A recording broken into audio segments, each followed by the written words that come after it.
Біздер жол бойында келе жатыр, Құлсардан Алматыға қарата. Мінекей мынау көк Нексия менен әкемнің көк Нексиямен шыққан болатынбыз. Гүлекең екеуміз, Гүлекең жолдасым. Енді айтайын дегенім достар, жолда көргенімді айтып келе жатырмын ғой.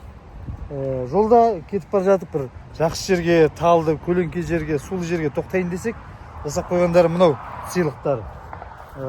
Мусор қылып төгіп кеткен. Мынау мусор дейтін масқара емес пе енді? Мында мусор қылып тастау деген, ол білмеймін енді қандай адамдар соны жасайтын бар ғой. Іштің жедің қапшыққа салды алып кетшеш. Мынау не енді? Мынау ұят емес пе сөзсем?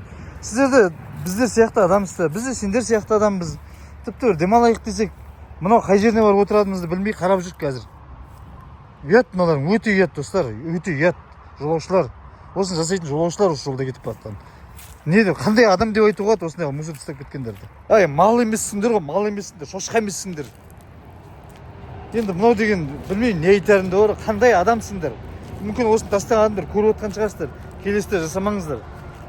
Мынау деген ерге жолға шығатын адамдарда осыны ескеріңіздер. Мынау тіпті жолға шығып көрмеген адам, дым көрмеген адам десек те болады ғой мынау. Нәйістік қой, нәйістік кәдімгі. Отыратын жер толмайды, бірақ есі күшті мына жер. Тамаша жер, көккүмбек, салқын болып тұр, күн дала ыссы, мына жер керемет болып тұр. Бірақ мынандай жерде енді мен ештеңе айта алмай тұрмын, білмей тұрмын, не айтарымды білмей тұрмын тіпті.